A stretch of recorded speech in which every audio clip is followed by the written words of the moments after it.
Текста, към който искам да обърна вниманието на църквата този предобеден неделен ден, е в Евангелието на апостол Матей, 5 глава, от 21 стих, където апостолът, пресъздавайки думите на нашия Спасител Исус Христос, пише, как той казва: чули сте, че е било казано на древните: не убивай, и който убие, ще бъде виновен пред съда. Но пък аз ви казвам, че всеки, който се гневи на брат си без причина, ще бъде виновен пред съда. И който каже на брат си рака, ще бъде виновен пред Синедриона. А който му каже бунтовни безумецо, ще бъде виновен за огненият пъкъл. И така, като принасяш дъра си на олтаря, ако там си спомниш, че брат ти има нещо против теб, остави дъра си там пред олтаря и първо иди и се помири с брат си, и тогава ела и принеси дъра си. Бързай да се сдобриш с противника си, докато си на път с него към съдилището. Да не би противника ти да те предаде на съдията, а съдията да те предаде на служителя и да бъдеш хвърлен в тъмница. Истина ви казвам, няма да излезнеш оттам, докато не изплатиш и последният кодрант. Чули сте, че е било казано: не прелюбодействай. Но аз ви казвам, че всеки, който гледа жена, за да я пожелае, вече е прелюбодействал с нея в сърцето си. И ако дясното ти око те съблазнява, извади го и го хвърли. Защото по-добре е за теб да погине една от телесните ти части, а не цялото ти тяло да бъде хвърлено в пъкъл. И ако дясната ти ръка те съблазнява, отсечи я и я хвърли, защото по-добре е за теб да погине една от телесните ти части, а не цялото ти тяло да отиде в пъкъл. Още е било казано: който напусне жена си, нека й даде разводно писмо. А пък аз ви казвам, че всеки, който напусне жена си, освен по причина на прелюбодейство, прави я да прелюбодейства. И който се ожени за нея, когато бъде напусната, той прелюбодейства. Чули сте още, че е било казано на древните: не нарушавай клетвата си, но изпълнявай клетвите си пред Господа. Но аз ви казвам, изобщо да не се кълнете, нито в небето, защото то е престол на Бога, нито в земята, защото е Негово подножие, нито в Ерусалим, защото е град на Великия цар, нито в главата си да се кълнеш, защото не можеш да направиш нито един косъм бял или черен.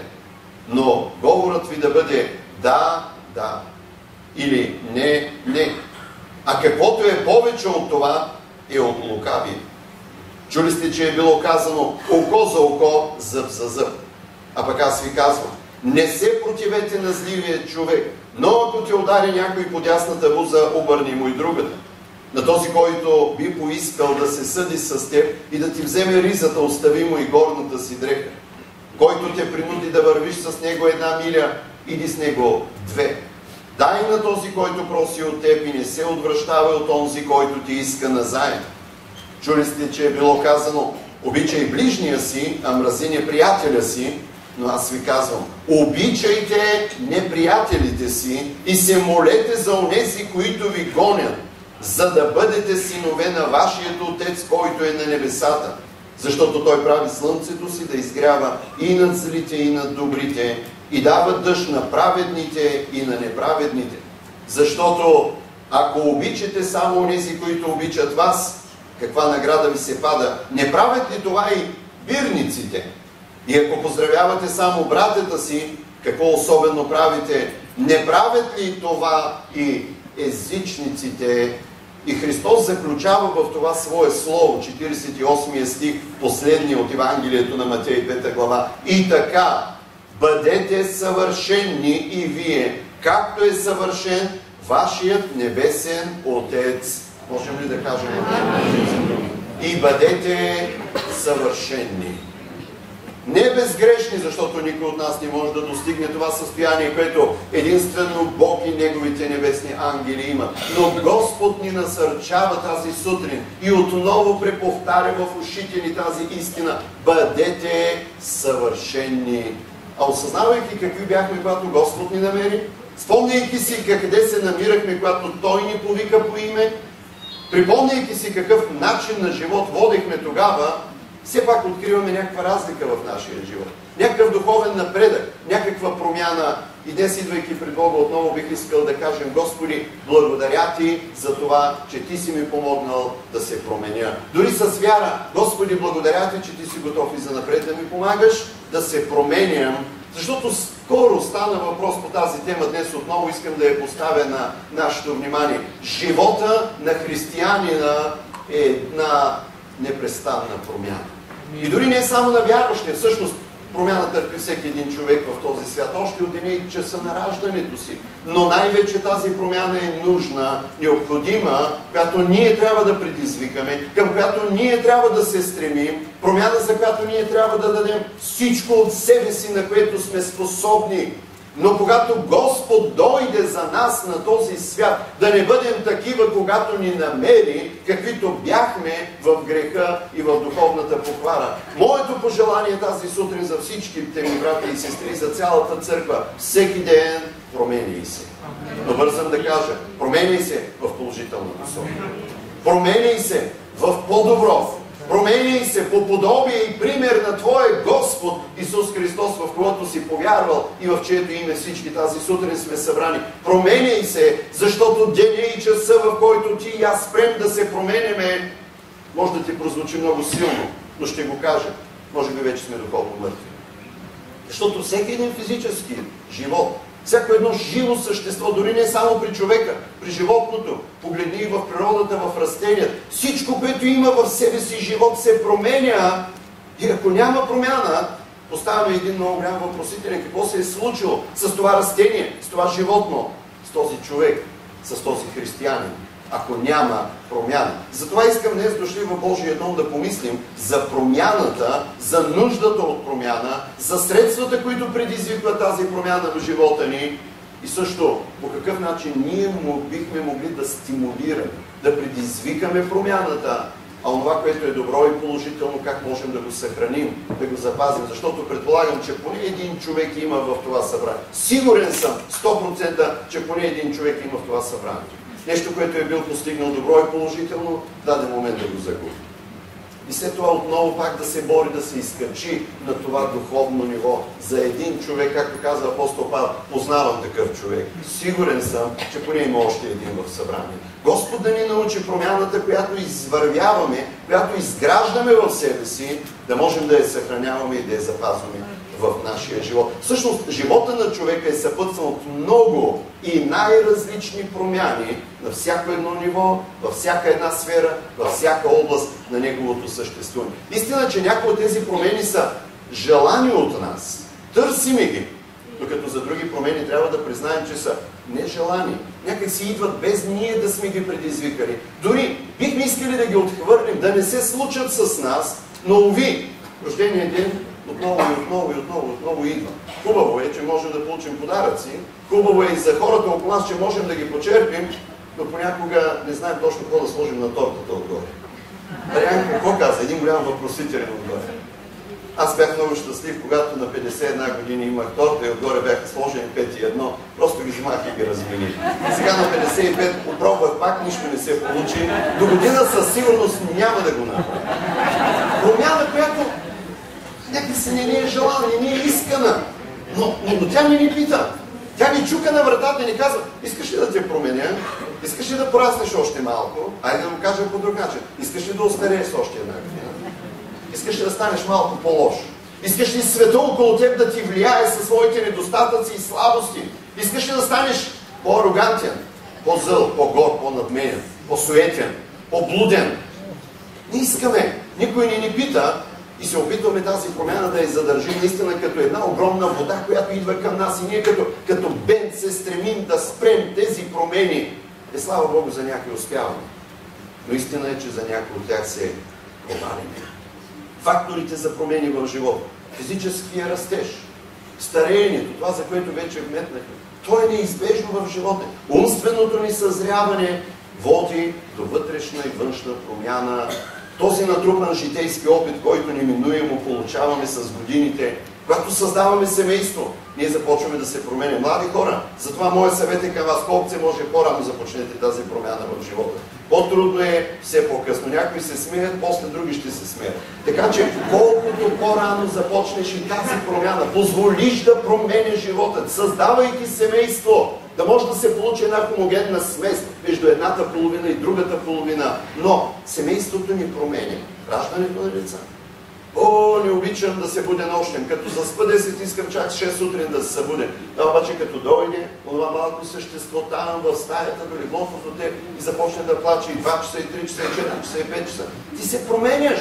Ти ставаш различен. Защото тази промяна, искаш или не, тя започва да те формира, тя започва да те променя. Създаването на семейство, раждането на деца. Приятелите, които са около теб, те също влияят около теб и те променят. Работното место, средата, колегите, сред които си много повече, отколкото сред твоите братя и сестри в църквата. Въобще материалната среда и желанието да се задържим над водата, на тази вода, материална среда. Също искам да споменем тук и за греха и за изкушенията, които Сатана умело като препятствие повтаря и поставя всеки ден отново и отново в живота ни с неговата цел да се променим в отрицателна посока. Да ни събори, да ни оскверни, да ни умърси, да ни направи. Не такива, каквито бяхме преди Христос да ни намери, но по-грешни, по-нечестиви, по-зли, по-лоши, за да нямаме надеждата отново да се върнем на състоянието, в което сме, когато Сатана ни атакува. Най-вече искам като духовни хора тази сутрин да осъзнаем и да си кажем, най-вече ни е променила срещата с Господа. Отвътре навън, от сърцето, през душата, дори и във външния вид. Ума ни, чувствата ни, мислите ни, всичко в нас. Точно както когато хвърлиш един голям камък в езерото, което е било тихо и спокойно и започват тези концентрични кръгове да се оформят от местото, където е паднал камъка. И ако ги проследиш, те ще стигнат почти до края на езерото, до брега му. Защото нещо се е случило там, в средата на езерото, във водата е предизвикало това движение. Когато Господ дойде с духа си и с силата на своето слово, Той пада върху нас и Той предизвика онази промяна вътре в нас, която не трябва да спре да се движи, която не трябва да спре да ни променя, да ни преобразява, да ни изгражда, да ни прави наистина Христоподобни. Така че едва ли има нещо, което така мощно и силно може да промени човека, и то отвътре навън. Както срещата с Господа и нашето богопознание е вярно. Накрая трябва да споменем, смъртта също ни променя. Променя въобще съществуването ни, прехвърляне от този материален свят в духовния, от видимото в невидимото. И най-вече ние, които познали Бога, преминаваме в един друг духовен стадий на съществуване в присъствието на Господа. Всичко това ни променя. Света около нас се променя във всяко едно отношение. Включително и в духовно отношение света също се променя. Най-голямата промяна – Стар Завет и Нов Завет. Преди 2016 години Бог дойде в човешкия образ на тази земя. След 33 години и половина към края на своя живот проповядвал и положил основите на своето божествено царство на земята, умря на кръста, даде живота си, проля кръвта си. Едно събитие, което продължи, конкретно изкупителното дело на кръста, не повече от 6 часа. В 9 часа някъде преди обяд Христос беше разпънат. 3 часа след обяд ни се каза, че Той вече издъхна. Да, не подценявам неговите години на служение, тези, които имаме описани в Евангелието, но за 6 часа Христос извърши едно дело, което промени живота на милиони и милиарди човешки сърца. Едно събитие, което, ако ги умножиш 6 часа по 60 минути, 360 минути ли се получава? Толкова много, 360 минути променил до толкова много твоя живот. И продължава да променя, и продължава да ни преобразява, защото и в духовния свят също имаме достатъчно поводи, причини за промяна. Днес ние живеем в един изключително бързо променящ се свят. И точно заради това днес избрах темата да говорим за промяната. Къде сме ние по отношение на промяната на света?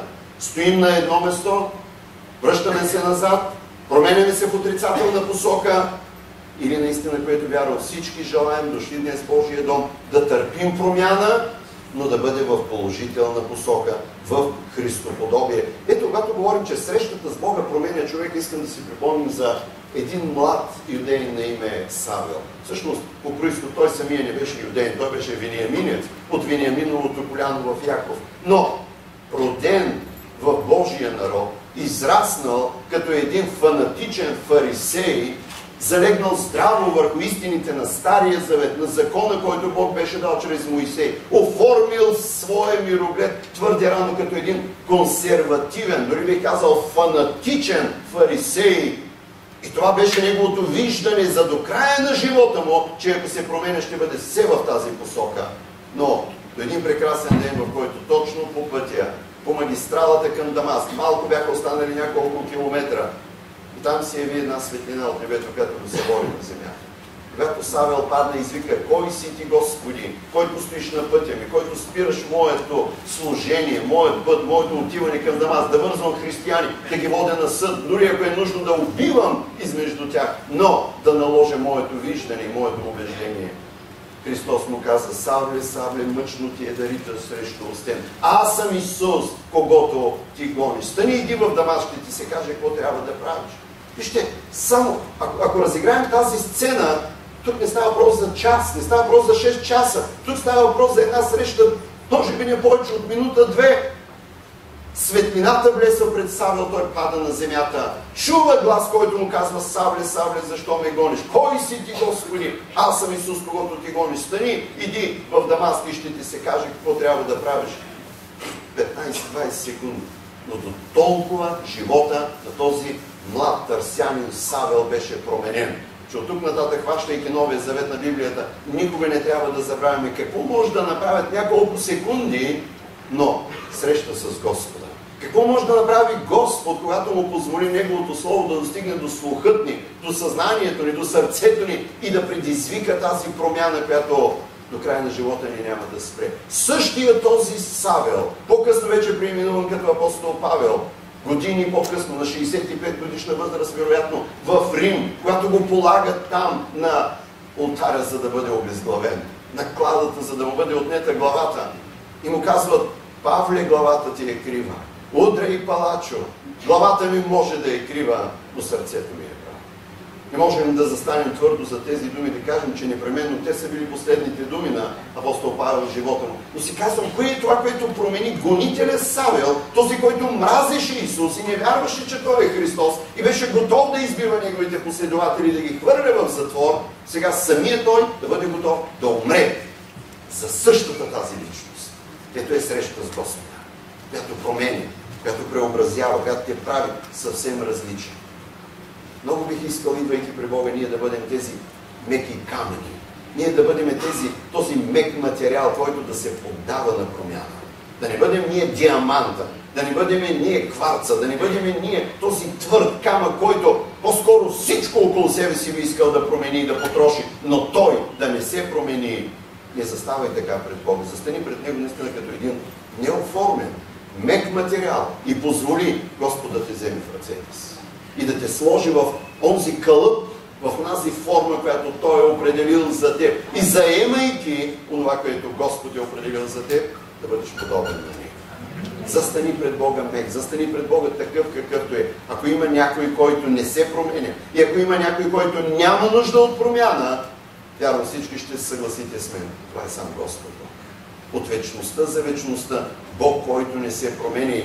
Не знаем кой. Авторът на 102-я псалом казва: отдавна ти, Господи, си основал земята и дело на Твоите ръце са небесата. Те ще изчезнат, а ти ще пребъдваш. Да, те всички ще увехтеят като дреха, като облекло ще ги смениш и ще бъдат изменени. Но ти си същия и твоите години няма да се свършат. Точно тук искам да допълним и думите на апостол Яков, който казва: всяко дадено добро и всеки съвършен дар е отгоре, слиза от Отца на светлините, у когото няма изменение, няма промяна. И ще допълним: и няма нужда от промяна, защото Той е съвършения, Той е вечно живеещия, Той е този, който е създал всичко и Той е този, който може да променя всичко и най-вече хората, най-вече нас, Неговите последователи, но Той никога в нищо не се променя. Нека Господ да ни благослови днес. Промяната в живота на човека, тя е неоспорим факт. И днес не искам нашите думи да предизвикат някакво решение. Няма да се променям, ще остана такъв какъвто съм. Не. По-скоро да открием слабостите си. Да открием тези области, в които се нуждаем от промяна и да позволим Господ да бъде този, който да ни променя чрез действието на Своето Слово, чрез работата на Святия Си Дух, дори включително и чрез хората, които са около нас в Божието събрание. Мисля, че съм казвал това место преди време, когато някак си вътрешни се дразнех от хора, които твърди, неподатливи на промяна, остри, склонни други да нараняват, склонни всичко около себе си да променят, но те да заявят, такъв съм и не мога да се променя, какво да направя. Имах в себе си така, не бих го казал огорчение, но въпрос пред Бога. И тогава в молитва Господ ми даде много ясно да осъзнае, задавайки ми въпрос, не толкова гласно, но като послание, което дойде в сърцето ми, кое е това, което оформя камъните в реката и ги прави гладки като яйце, долу, под планината, вече там, където реката тече широко. Мисълта ми беше, че водата е тази, която отсича камъните горе от планината. Те са остри, те са ръбести, те са ми оформени. Но кое е това, което долу ги е направило гладки като яйце? И мисълта ми веднага е водата.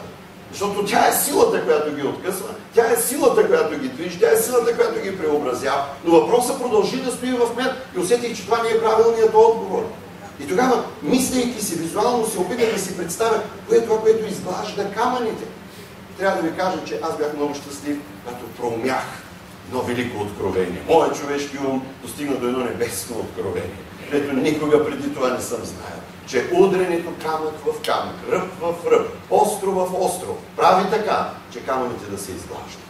И ако тези камъни са жива материя, ако тези камъни имат усещането, имат болката, имат реакцията, определено ще имат болка, определено ще има вик, определено ще има сигурно и ропот, боли ме, не искам. Но всъщност, дори и това, което сме в църква, Бог ни променя чрез Словото си. Бог ни променя чрез Святия Си Дух. Бог ни променя и чрез хората около нас, включително и тези, които имат своите недостатъци и слабости. Така че ти формираш мен и по някакъв начин аз формирам и теб.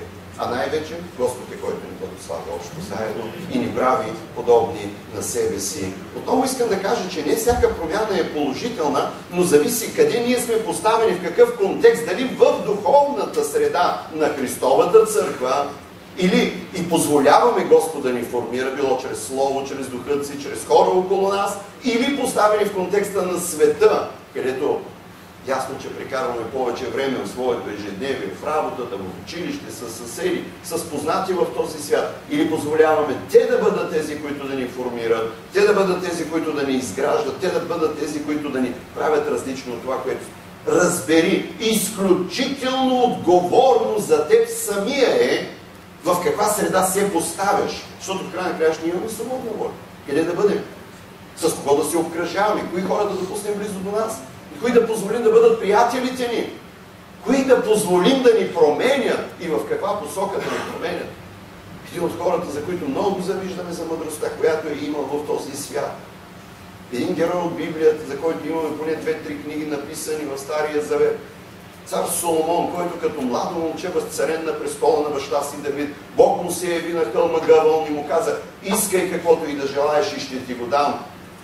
И Моисей, и цар Соломон дори и на сън, но се помоли: Господи, дай ми мъдрост, за да управлявам, да водя Твоя народ. Дай ми мъдрост, Твоята мъдрост да бъде с мен, Твоята мъдрост да ме променя. Аз да променям хората, царството Ти, Твоето потомство, чрез приятеля Ти Авраам. Благословение народ на Израел. Дай ми мъдрост, за да бъда аз променян и да променям и тях. Бог му каза: понеже Ти не поиска смъртта на неприятелите си, понеже Ти не поиска богатствата на този свят, Ти не поиска за себе си непременно дълъг живот, но поиска мъдрост, аз Ти давам мъдрост. Но Ти давам всичко това, което ни поиска. Така че, знаеш ли, отварям малка скоба. Когато се молиш, много е важно да случиш това, което Господ цени най-много в твоята молитва. И знай, че ако ти случиш, да го кажем десятката, ще получиш отговор като бонус на много други неща, за които не си се помолил. Това, което се случи с Соломон, той поиска мъдрост и Бог му я даде, но му даде и всичко това, което ни поиска. Затварям скобата. Но знаете ли, искам сега да ви прочета от 3 книга на Царете, 11 глава, 4 стих. Не знаем точно на каква възраст, може би някъде около 60-70 години. Когато Соломон остаря, жените му преклониха сърцето му към други богове. Към други богове. И то не беше съвършено пред Господа, неговия Бог, както сърцето на баща му Давид. 11 глава, 3 книга на Царете, 4 стих. Цар Соломон беше променен. Но вече не в положителна посока. Не в посока, която Господ би искал. Соломон тръгна в погрешна посока. Големият въпрос, кой беше фактора за промяната, отрицателната промяна на живота на Соломон? Тук не ни е скрита в този пасаж. Жените му. Колко жени имаше? 1000 са общо. 700 жените, 300 наложници. Не искам да кажа това, което си мисля. Но все пак, тези жени, които Соломон беше позволил, голям процент от тях бяха езичнички. Те идваха със своите си богове. Те пристигаха със своите си идоли. Те поставяха в своите си стаи, които Соломон приготви за тях, идолите донесли от своите страни и от своите бащински домове. И когато Соломон влизаше при тях, той участваше и в техните ритуали, в техните жертвоприношения, в поклонението на техните богове. Дори в един момент не може да събере боговете на всичките си жени. Голяма част от Илионският хълм на изток от Иерусалим беше превърнат в идолски капища. И всяка една от неговите жени ходиха там да се покланят на своя си Бог. И Соломон беше с тях. И все още ли мислиш, че не е важно каква среда си поставен, какъв контекст, кои са твоите приятели, кои са хората, които прекараш свободното си време, кои са книгите, които четеш, коя е музиката, която слушаш, кои са филмите, които гледаш, кои са мислите, които позволяваш да бъдат в съзнанието ти. Все още ли смяташ, че ти си достатъчно силен и мощен, за да не позволиш никой друг и нищо друго да не те променя, особено в отрицателна посока, а ти си оня силния Самсон, който може да побеждава всички останали. Цар Соломон беше променен в отрицателна посока. Защо споменах за Сава? Позна Господа, срещна се с него. До края на живота си позволи да бъде в Божието присъствие и Господа го променя в положителна посока. Соломон срещнал Господа, който му се яви на сън, като млад цар на Гаваон. И бил в неговото присъствие. Но се казва, излезна от присъствието на истинския Бог и отиде да се покланя на боговете, на тези жени, които бяха дошли в неговия дом. Важна е средата, в която се поставя. Защото тя определя посоката ти на промяна, тя определя характера ти, тя определя, няма да го сбъркаме, съдбата ти. Къде ще бъдеш за вечността? Задавали са ми въпрос, не мога да отговоря на този. Ако някой е сигурен, нека да ми каже, къде в края на краищата е Соломон, къде в края на краищата е Самсон. Не сме ние, които всъщност трябва да определяме кой къде ще бъде за вечността. Но са ни дадени като пример на хора, които имаха шанса да познават Господа, да бъдат в Неговото присъствие, да бъдат в Неговия контекст, но единият да позволи Господ да го променя в положителна посока, другия да позволи средата, в която се намираше, и то в неговия дом, в неговото семейство, да тръгне в една погрешна посока.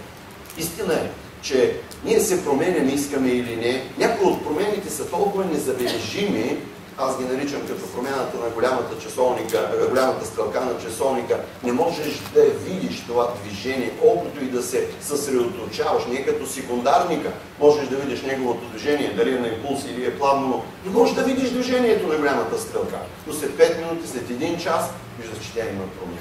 Всички се променям. И ако тази сутрин си казал, напразно дойдох това събрание, защото това мен не ме каса, аз не се променям. Това е най-страшното. Не съзнаваш, че се промениш. Може би много бавно, много плавно. И моето послание тази сутрин е, не че не се променяш, променяш се. Но пожеланието ми е всички да се променяме в положителната посока. Всички да тръгнем в една посока, в която Господ иска да бъдем, да водим. Вижте ги рибарите, Петър, Йоан, Андрей, Яков, останалите, които той призова от Израел да бъдат с него 3 години и половина. Питам, накрая, дори след Елионския хълм, от който Христос се възнесе, дори и след 50-ница, върху които слезна Святия Дух, дори и до края на живота им, има ли промяна измежду тези мъже, които Господ повика в началото на своето служение? Видима промяна в положителна посока, но промяна незабележима. Като разбира се, отхвърли момента на Петдесятница, защото там Святия Дух слиза и ги запалва и тази промяна става мигновенна. Видяха и чуха целия град, жителите, които бяха в Иерусалим. Но като цяло през тези 3 години и половина Христос променяше своите ученици. Христос ги учеше, Христос им даваше пример, Христос ги изпращаше на мисионерско пътуване. Някои от тях в нещо сигурно се проваляли и идваха, поправяше ги, пак ги изпращаше, изискваше, насърчаваше ги, пример им даваше, отново казвам. И тези хора, тези мъже за 3 години и половина се промениха, за да може в един момент, когато него вече няма да го има на земята, те да продължат в духът и силата, в която той служеше. Ето това искам Господ така да ни променя. От деня на нашето ново раждане, от деня на познаването на Господа и приемането на вечния живот, от деня на приемането на Святия Дух, от деня на първото разгръщане на страниците на Божието Слово, Господ да започне да те променя и Господ да те преобразява и да те прави Христоподобен, да те прави Богоподобен, да те прави ангелоподобен. Защото това е Божията воля. В противен случай отново се връщам на тази идея. Ако няма промяна в духовния ти живот, сложи палеца си тук някъде на китката, на лявата ръка и чуй има ли пулс в тебе. И ако има пулс, жив си физически, но ако няма духовна промяна, ако няма промяна в положителна посока, сложи тогава директно ръка на сърцето си и се опитай да чуеш има ли вътре пулс. Духовното ти сърце. Опитай се да осъзнаеш Божия дух в теб ли е. Духовно жив ли си? Силен ли си? Защото живият човек се променя и този, който познава Господа, се променя в положителна посока. Не искам промяните, които Господ изгражда, да бъдат краткосрочни. Да бъде, сега стоя тук и слушам това слово и взимам решение. Ще се променя. Ще видите къв съм до другата неделя. Ще видите къв съм до края на 2016 година. Променен съм, предизвикан съм. Господ иска да се променям. Взимам днес решение. И до другата неделя си пак същия. Едно решение, което е било добро, но едно решение, което не си положил усилия да се реализира. Едно решение, което можем да кажем останало само в сферата на чувствата, на емоциите, на едно преповдигнато вълнение от Словото, но решение, което не е подплатено с дела в ежедневието, в ежедневните битки на нашето духовно бойно поле. Не искам решенията ни да бъдат кратко време. Не искам промяната ни, дори онази промяна, която постигаме повече или по-малко в живота ни, при първия повей на страничен духовен вятър да е загубен и отново да се връщаме на това състояние, в което сме били. Искам промяната в нас да бъде трайна. Дори и да има фактори, дори и да има причини, промяната в нас да бъде трайна. И това апостол Павел настоява в цяло едно писмо, изпратено до цяла област от бившата Римска империя, областта Галатия, където той имаше шанса да отиде да проповядва Божието Слово и да види тези мъже и жени променени под въздействието на Божия Дух, покаяни, новородени, приели благодатта от Господа, кръстени и приели нов живот да се променят. След като Павел се беше отишъл от Галатийската област, дойдоха други благовестители след него в кавички, започнаха да проповядват друго Евангелие в кавички. Хубаво сте повярвали в Месия, хубаво сте приели Божията благодат, ама ако не се обрязвате, и ако не спазвате изискването на Моисеевия закон, забравете никакво спасение. И тези хора отново се променят под въздействието на тези други проповеди и отново се връщат там, където са били преди апостол Павел да мине със своето благовестие. И се налага Павел да пише това писмо и да им казва: как може вие, които тръгнахте в дух да се усъвършенствате, сега се връщате назад и се променяте в отрицателна посока с живота си, с делата си, с постъпките си, да заслужите своето спасение, благословението от Бога. Променяйте се, но в положителна посока. Нека посоката ви да бъде трайна, а не до следващата проповед, която може да бъде различна. Не до следващото богослужение, което може да бъде на друго место. Не до следващия богослов, който може да измучи нещо друго от пръстите си, не от страниците на Божието Слово, или прочел стих там, да го видоизмени до толкова, че да не е Христовото учение и ти да се променеш и в тази посока. Виждал съм хора, които наистина, като един ветропоказател, кой каквото и да им каже духовно, кой какъвто и стих да им прочете и да им го разтълкува, кой каквато идея да им придаде, готови са да тръгнат след него, готови са да се променят. И накрая всъщност, когато погледне живота им, са точно като един ветропоказател. Постоянно се въртят, обаче стоят на едно място. Нямат определена посока. Нямат духовна самостоятелност. нямат личен, посветен на Бога живот. Най-важното, нямат служение пред Господа. Защото всичко постоянно ги върти в кръг, понеже променят се, но промяната им не е трайна, не е истинска. А всъщност тази промяна, за която днес говорим в живота ни, до голяма степен, тя е да е истина необратима. Или поне трябва да бъде такава. Може да бъде дори и съдбоносна, в зависимост от това какви промени търпи. Един човек на име Лот, за който се споменава Божието Слово, племенник на Божия приятел Авраам. Неговият чичо беше човек, който познаваше Бога. Живееше заедно близо с него, с стадата му, с семейството му. Дойде момент, в който се разделиха поради многото имот, не можеха заедно да бъдат.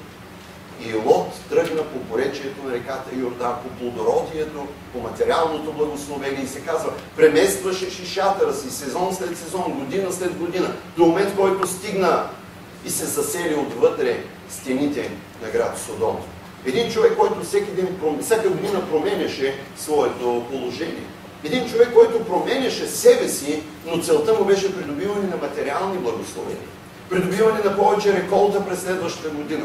По-голяма територия, на която да засее благата си и да получи много повече от тези, които е засял. Близко общение с хора, които не познаваха Бога. Не само, че не го познаваха, но водеха един греховен, един порочен, един, ще го кажа на съвременен език, хомосексуален начин на живот.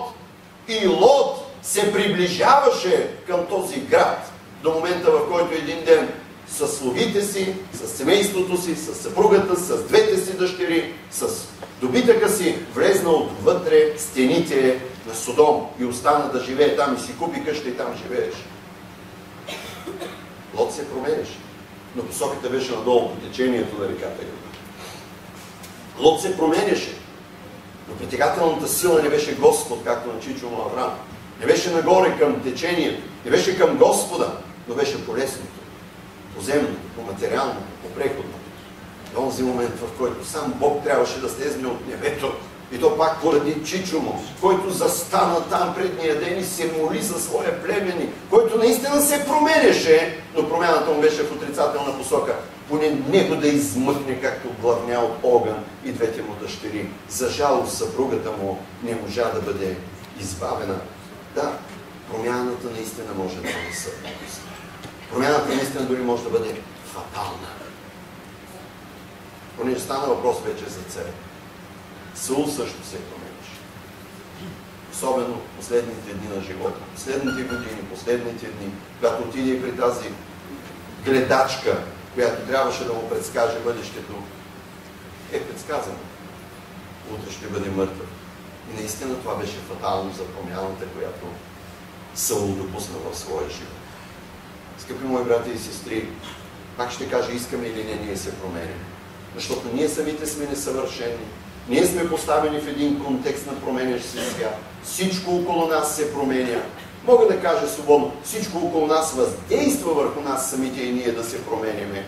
Но искам да осъзнаем, че ние имаме свободна воля, ние имаме правото на решение, дали да позволим всичко и всеки да ни променя във всякаква посока, или можем да стоим на своята си позиция. Винаги съм се възхищавал на тези скали, които издигнати някъде там по средата на реката, огромно течение. Милиони тонове маса вода преминават покрай тях целогодишно, години наред, но те стоят там, непоплатими, без да бъдат съборени, без да бъдат отнесени от течение. Искам да ти пожелая да бъдеш такава духовна скала. Това, което се променя, това, което тече около теб, ти не можеш да го спреш. Ако можеш някой нещо да спреш, направи го, но като цяло не можеш. Света върви в тази посока. Ти също се промениш. Но нека твоята промяна да бъде в положителна посока. Да бъде нагоре по течение. Да бъде към Господа. Пак ще употребя този израз. Да бъдем Христоподобни. Да ставаме Богоподобни. Да приличаме все повече и повече на Господа.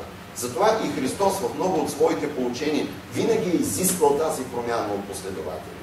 Чухме тази сутрин част от 5 глава Евангелието на апостол Матей, думите на Христос. И той казва, чули сте от пророците на Стария Завет, от Петокнижието, написано чрез Моисей, от псалмите, които имате на разположение. Чули сте, че е било казано. Но аз ви казвам, започнете да имате едно ново мислене. Започнете да имате един нов стремеж. Започнете да имате една нова посока. Започнете да се промените в положителна посока. Но аз ви казвам нещо по-различно от това, което сте чели и сте чули от Стария Завет. Така че Господ иска и към нас тази промяна. Много бих искал и ние като Йов, който в 14 стих на 14 глава от своята книга вика, да извикаме и ние: през всичките дни на воюването си ще чакам, докато дойде промяната. Амин.